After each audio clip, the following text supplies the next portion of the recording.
In today's tutorial, we're going to paint a sunlit tropical forest. I'm going to show you how to apply the layering technique to achieve the sunlit effect and also how to paint a forest full of trees with only a few impressive brushstrokes. So without further ado, let's deep dive into it.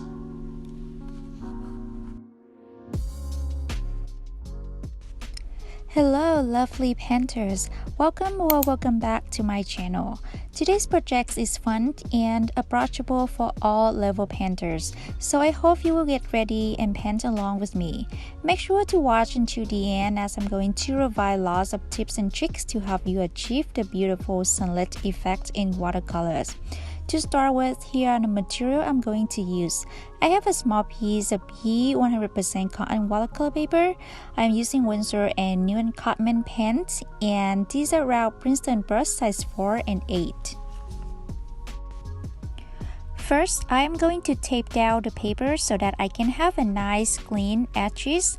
Today, we're going to paint a green forest, so my color palette is limited to 4 colors: sap green, indigo, which is a dark blue, and viridian green, which is a cool bright green, and finally dark brown for the tree trunks. I'm going to mix and combine those 3 greens colors so that I can have a variety shade of greens for my forest.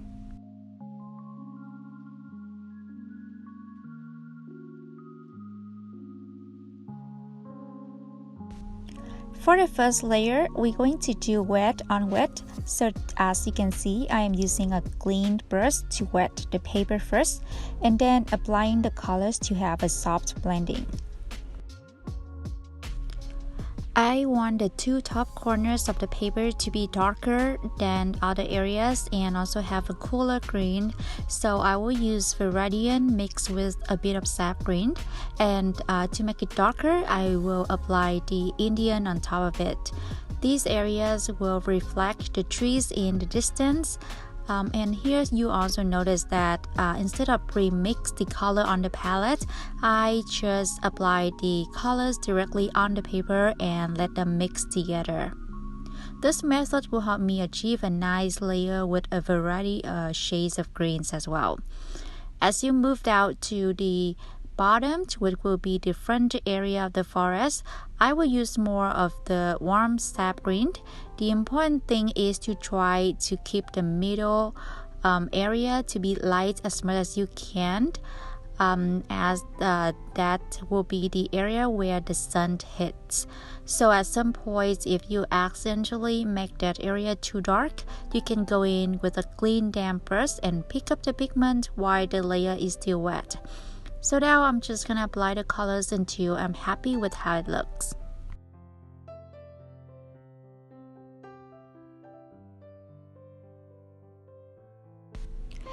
And now, once the first layer is done, I will quickly rinse out my brush, dab it into a towel to remove excessive water, and start dragging the brush on the paper into the diagonal direction to create the sun rays that peek through the trees. The key here is to make sure you do it when the layer is still wet and use a clean damp brush so that it can pick up the pigment. And just keep repeating the same step to create the sun rays as many as you want.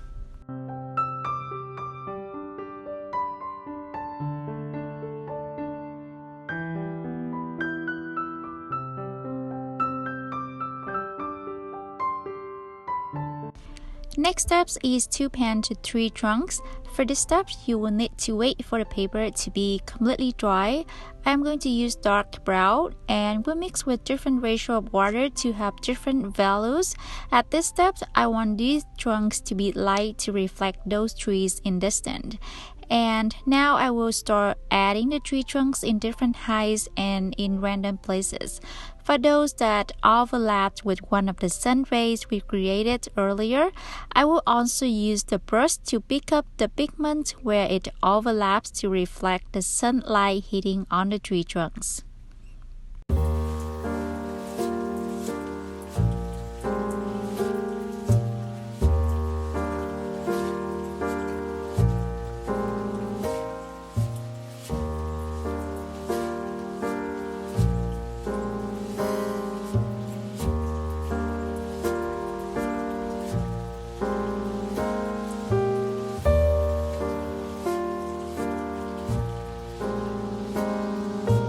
Now I'm quite happy with how this layer looks, so I will move on to paint the trees in the front using also dark brown, but this time I will mix it with just a little bit of water to preserve the intensity of the pigment. And now I will start adding the trunks onto the paper as well. Now you can really see the contrast of the trunks in the front and also those behind, and that's really something that we want to achieve here. The contrast will make the painting more stand out and more attractive to the viewers. And I will add three trunks in the front, one on the left and two on the right. As you can see, usually 3 is a good number. Actually, odd number is a good number for the composition in painting.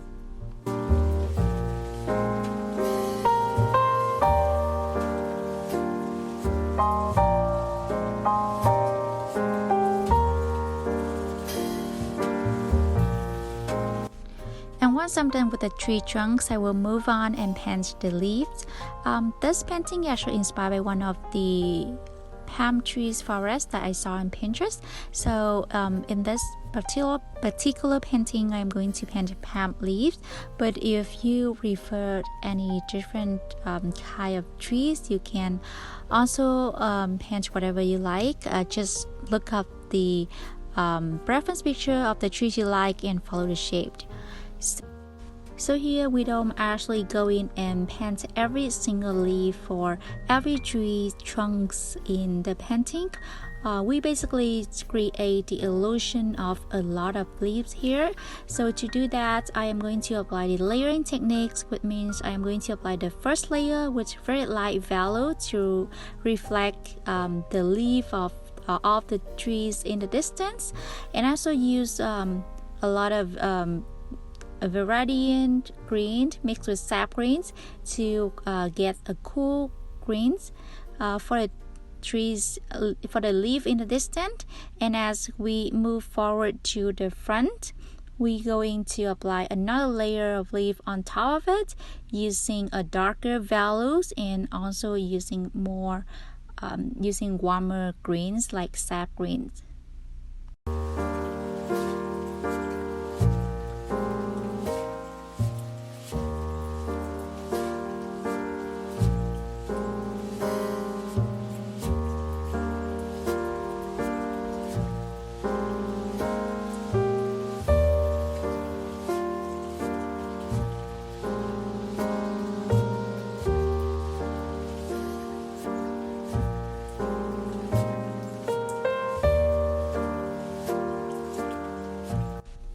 And finally, I also used the sap green to add a couple of grasses in the front as well.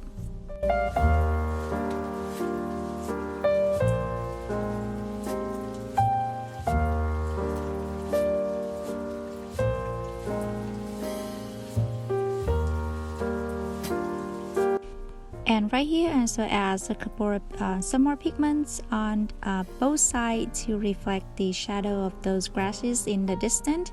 Make sure you leave the center as light as you want, because that's the area where the light hits.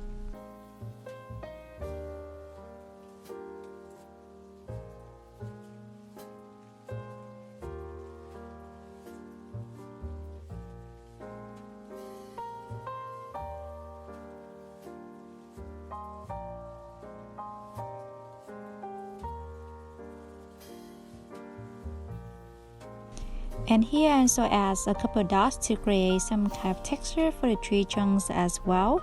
And voila, we are done. Here is the final look of the painting. And finally, I am going to remove the tips.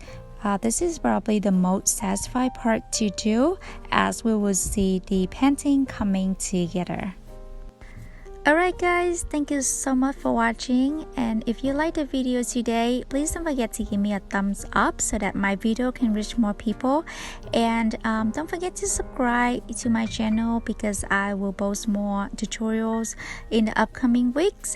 And finally, thank you so much for watching again. I will see you in my next one. Bye.